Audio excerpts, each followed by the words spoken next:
This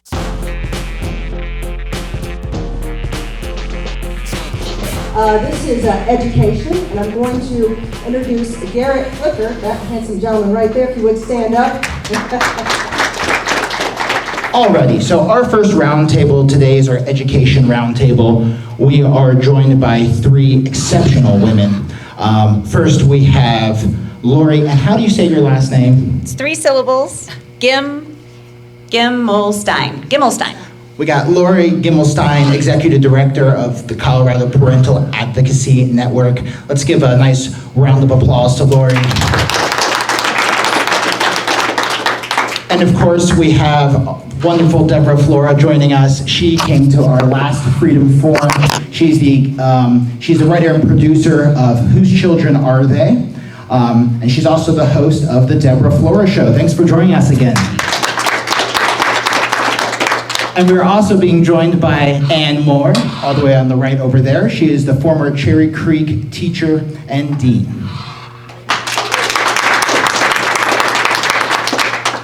So we're gonna go over 5 different questions today. We're gonna keep around 5 minutes per question.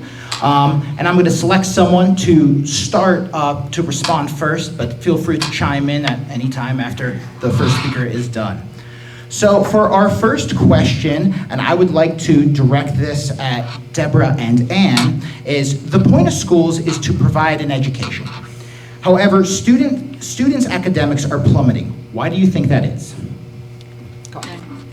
I'll just sum it up this way. If you've seen the documentary, we found out the correlation behind everything, and it's the teachers' unions. And I'm just going to share an example with you. I have a friend that sat next to someone who was in the teachers' union here in Colorado.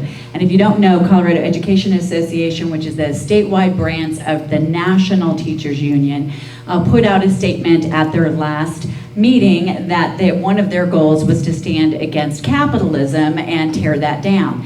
Now, we would all say the goal of education, of schools, is education. That's not what everyone believes. I'm going to give you 2 examples. Someone who was sitting next to the head of CEA told me that they had a conversation with them, and it was in the middle of downtown Denver, and it was supposed to be everyone that was an education expert. They were asked this question: what is the role of education? And of course, the person that had the traditional view was it is to help students be educated so they can flourish, they can be prepared for the next stage of life, they can pursue their dreams. The head of the teachers union here in Colorado said, yeah, that's not what I see as the goal of education. The goal of education from our perspective is to make sure that every student has their individual needs met, that they feel welcome, that they're taught to be global citizens and to be sensitive to others. Now, that's why we are where we are. And if you think that's not actually the case, the last year, right after COVID, 2022, the National Education Association had its meeting, and after COVID, as we all know, plummeting scores, not surprising, already we were dropping in the world. You would think the National Education Association's conference in the summer of 2022, their 85 new business items, would have had something to do with improving the academic performance of students. Well, you'd be right that 1 out of 85 had slightly to do with that, particularly for students who were ESL or special needs. All the rest of the new business items for the teachers union had to do with things like condemning Israel, making sure that children have access to abortion, making sure that students do not use the terms mom and dad, but parent 1 and parent 2. If we want to know why we are here, it's because, and I'll try to keep this within, you watch the documentary, that's a 2-hour answer to this question. This is the 5-minute. And the bottom line is this: our founding fathers knew the key to a free society is a well-educated populace. If that's your goal, you educate people. You educate students so they could pick up our founding documents and they could just read it and say, I understand this. That's not the goal of many now who are being taught in the teachers' colleges that were founded by the father of modern education, John Dewey, who was a Marxist, that their goal actually is to condition the populace to accept what they want them to model in society. So there are plummeting academics. We need to get back to the golden triangle of education, parents and teachers working together for the good of students. And that really is the answer. And we need to talk to our neighbors and say, you know what? Schools have one job, to educate the students. And that is the key. Thank you.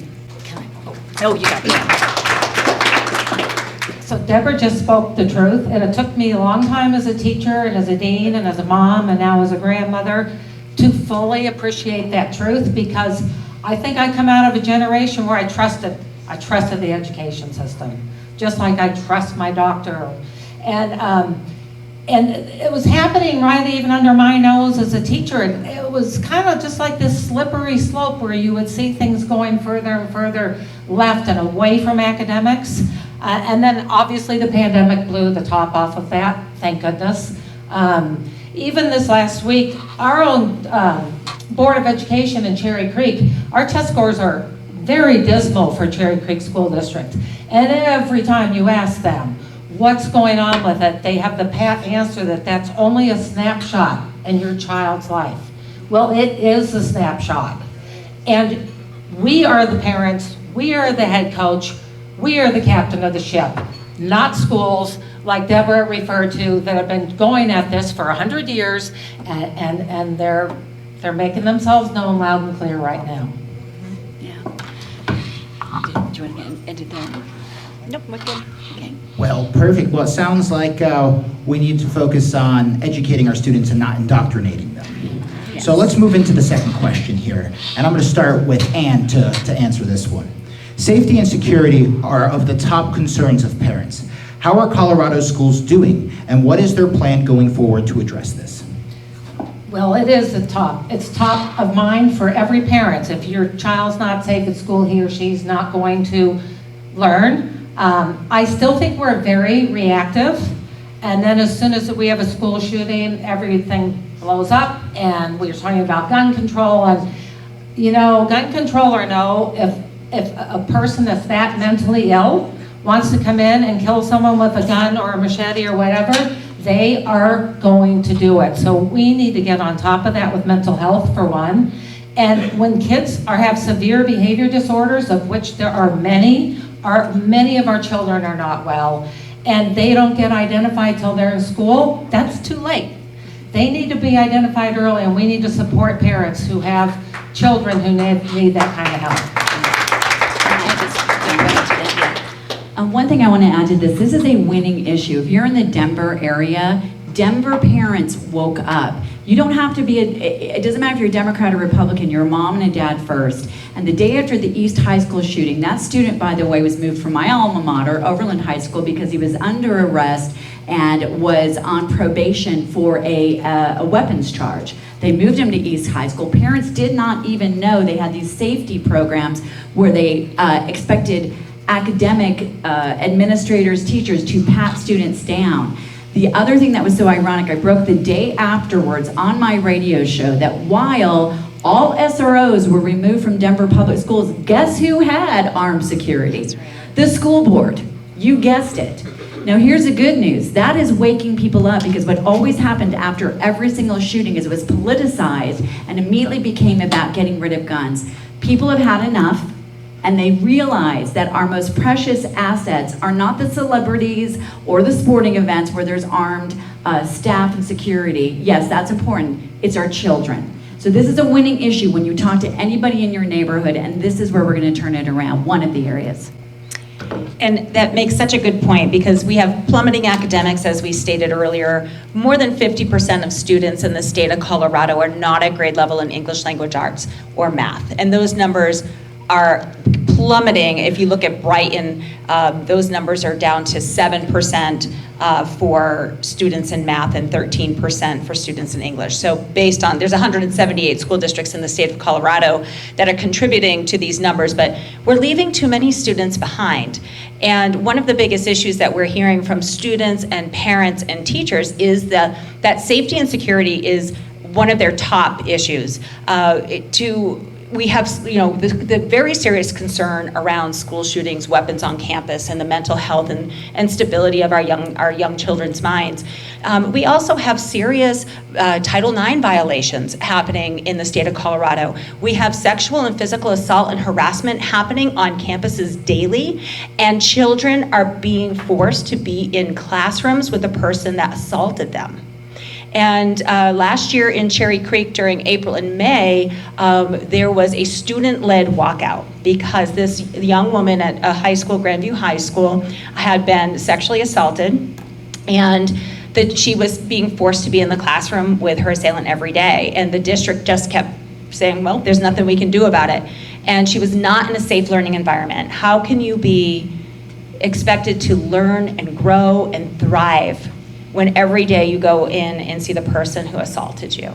And it wasn't until those students stood up and did something and walked out and the media took attention to it that the district finally responded. And we had over 17 news stories done on that. And it was something that people on both sides of the political aisle came together on. Just like Deborah was saying, we have to get back to a place in our society where we can agree on things. And we can agree on academics, and we can agree on safety and security. And when you can agree on those two things, the conversations on the more controversial issues like controversial school lessons and the hidden use of gender support and transition plans, which we'll talk about shortly, can go into that conversation and usually be very well received. So I encourage you all to start talking to your neighbors. We have this very important school board election coming up on November 7th and municipal elections, and we need to get people to get the vote out. Thank you for those wonderful responses. It is absolutely important that we protect our kids. They are the future. They are everything. So moving on, we hear about controversial school lessons. Are these happening in Colorado? I'll start with you, Laura. Yeah, so as you know, I run the Cherry Creek and Colorado Parent Advocacy Networks, and one of our great missions is to make sure that in all 178 school districts there's an active grassroots organization consisting of parents, grandparents, community members, taxpayers, to hold accountable their local school board and district leadership. And we receive reports every week on controversial school lessons that are focused on a lot of the agenda items that the teachers union is bringing in. So we have controversial school lessons on gender. We had comprehensive sex education legislation that passed in 2021. So now we have a lot of curriculum pushing in that really is interfering with a parent's right to direct their upbringing of their child. And I encourage you all to join coloradoparents.org and look at some of our statements. We recently put out an issue review on Cherry Creek, and there's actually a link in that issue review where you can go to the evidence of the controversial curriculum. So things like, why is your favorite hobby racist? That was an English language arts honors assignment, and in the rubric, to get full points, you had to write racist against people of color. We have a principal at your alma mater, Overland High School, 9th grade principal in English, who was teaching his students about the term polarizing. His example was, Donald Trump was very polarizing. All the racists loved him, and the rest of us decent people found him horrific. And these are the types of things that our students are hearing day in and day out in every single classroom. These schools have our kids for 7 to 8 hours a day.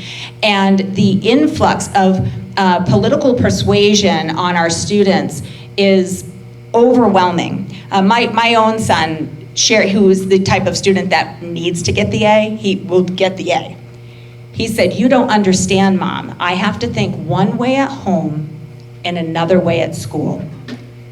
Because he wants that A, so he is going to write what that teacher wants him to write. We have reports from teachers all over the state of Colorado that fear that they will not be renewed if they do not push this agenda into their classrooms.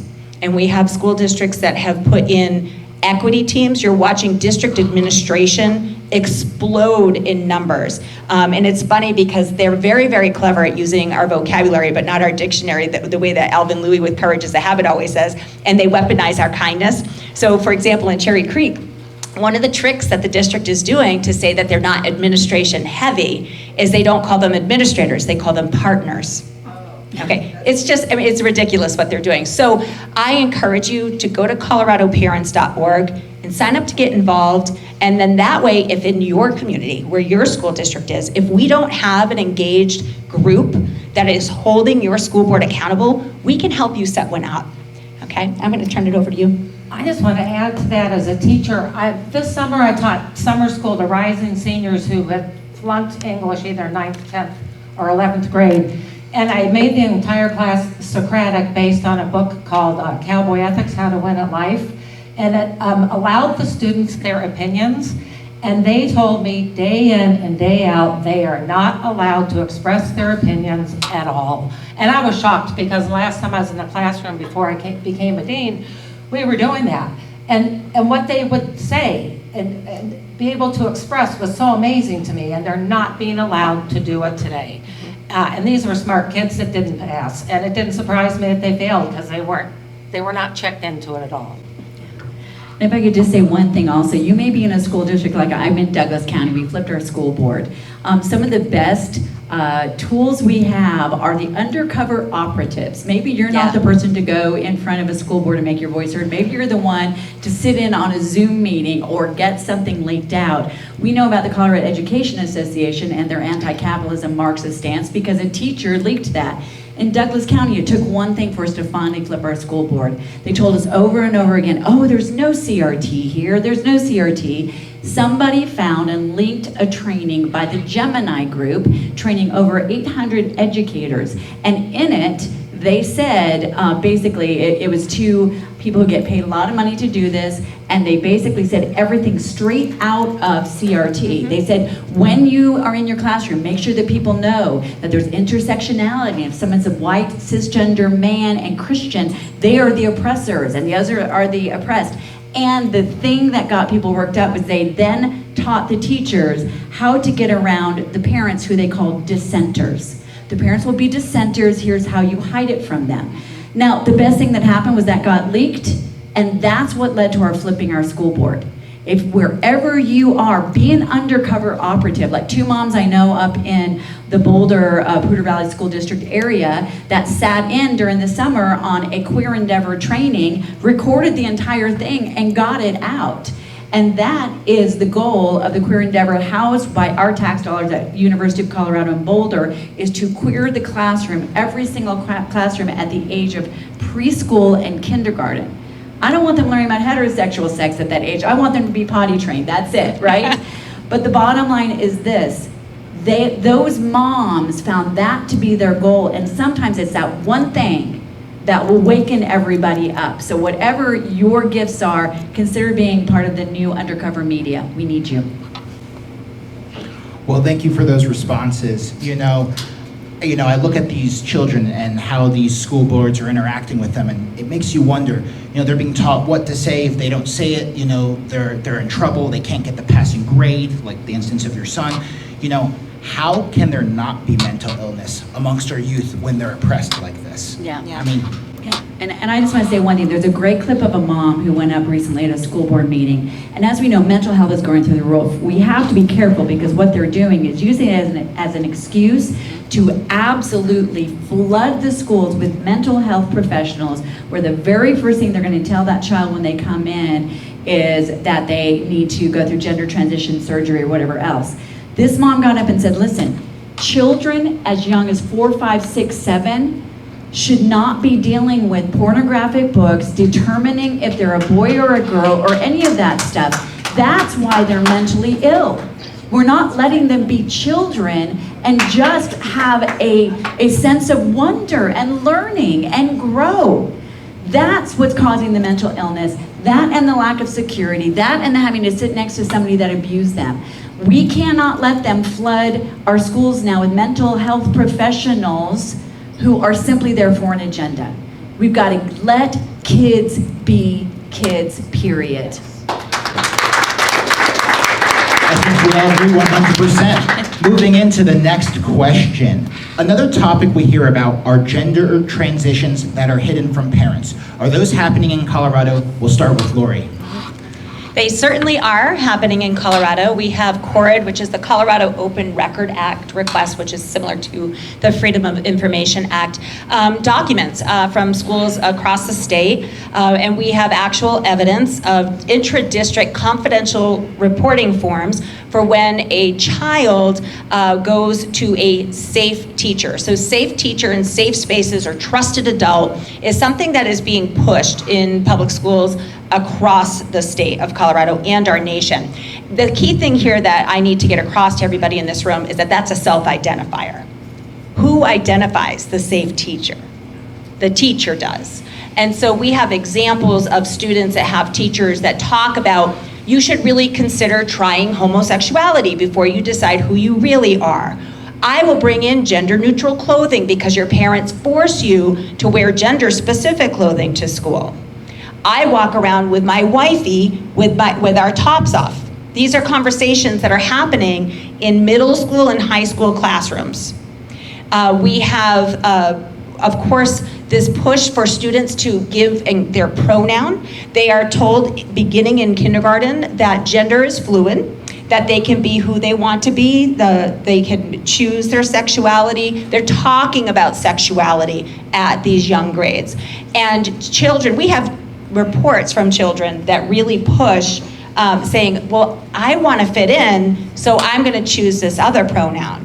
Or I'm really struggling and I don't like my body right now, so I must be transgender. And in the state of Colorado, it is legislation that a therapist must do gender affirming care. And so if a student goes to a therapist, and I don't know if you know this, but in the state of Colorado, a program called I Matter that passed in 2021 that gives students mental health treatments, 6 sessions without parental knowledge, consent, or involvement. And I'll tell you, we have activists sitting in those roles as therapists. And this is a big moneymaker. We know that if you follow the money in regards to the mental health and medical clinics that are popping up all over the state in schools, that this is a big deal. So these gender transition plans, the district will guarantee a student that they will keep it safe from their parents. And teachers are instructed, you do not use the child's name and pronoun with their parents unless the child gives permission. They require, we have actual documentation of district teachers in multiple districts being told to use the name in power school demographics when communicating with the parent, but to respect the child's right to choose their gender and identity without notifying the parent. And in these plans, they have actual components around how are we going to deal with locker rooms, restrooms, overnight trips, and making accommodations. And there's a guidebook that's been put out by one of the contributors, who was actually the Colorado Association of School Boards, CASB, that actually talks about how do we do all of these things to protect the child from the parent.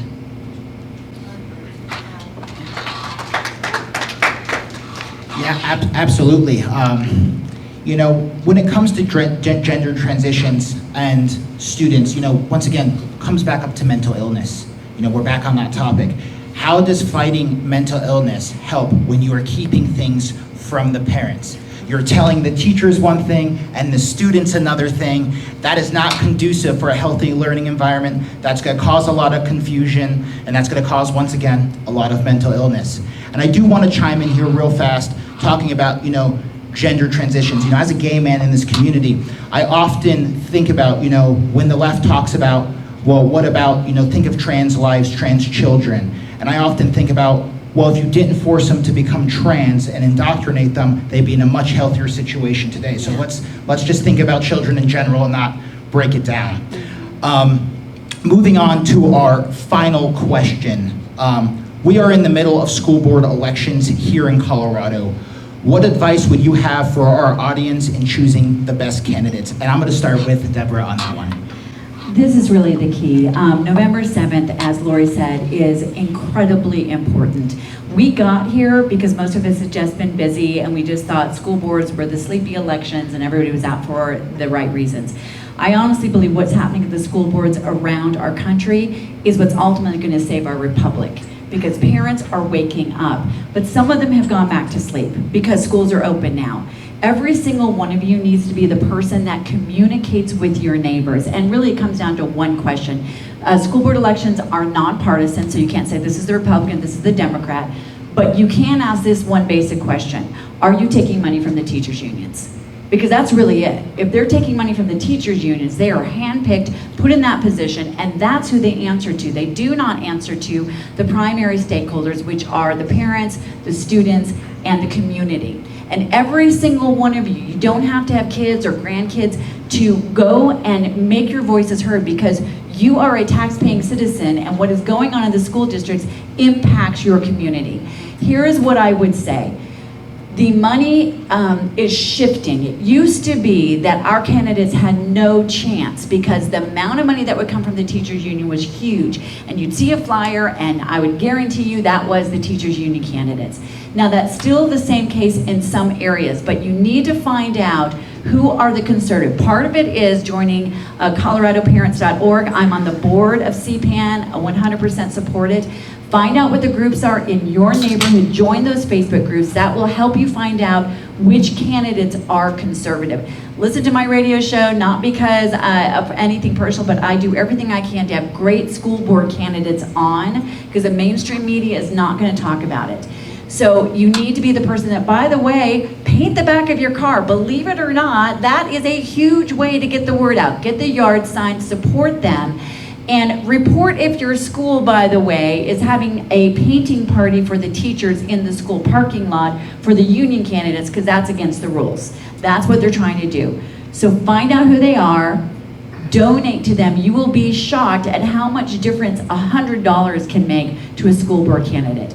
Tell your neighbors, because you may be the only person that they hear it from. Have that yard sign. And here's the last thing I would say. The only reason why my husband and I made this documentary, we spent 2 years, over 200 hours of footage, over 80 interviews across the country, is because some of the stuff we're sharing here might be hard for you to persuade your neighbor.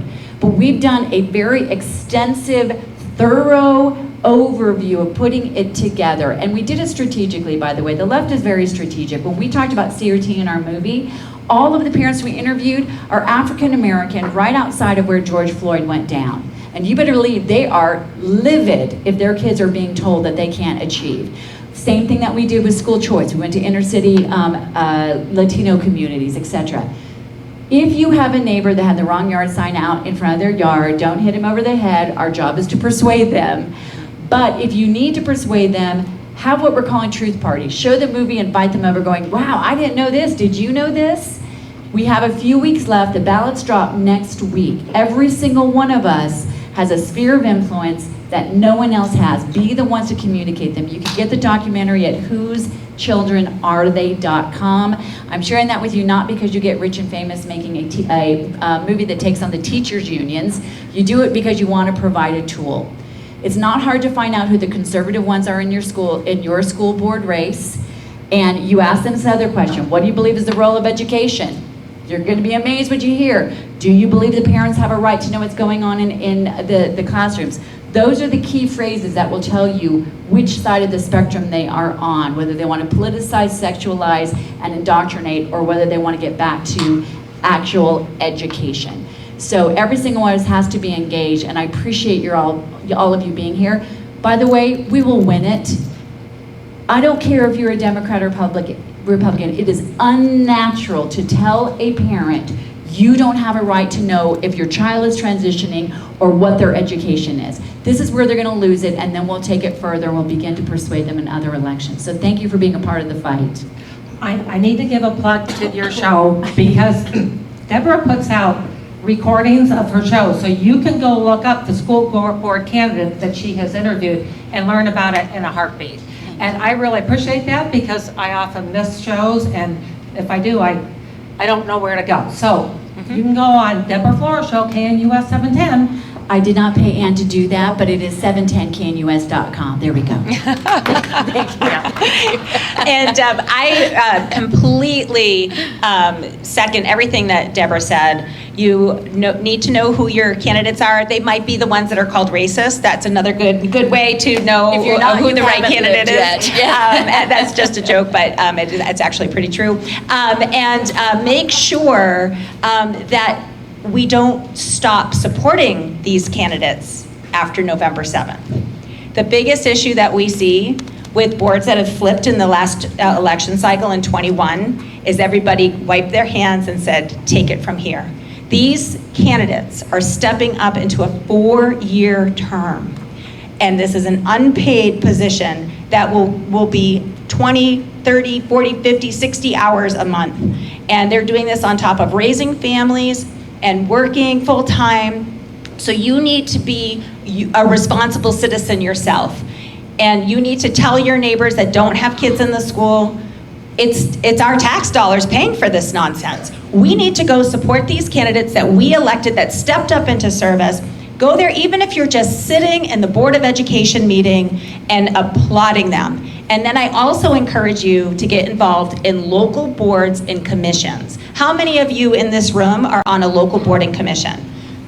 1, 2, 3, 4. Okay, so whatever city you live in, whatever town, you go to your city's website. So I live in Aurora, aurora.gov. And you look up how many boards and commissions you have. You will be alarmed at the number of commissions we have and boards. Big government is no joke in our state.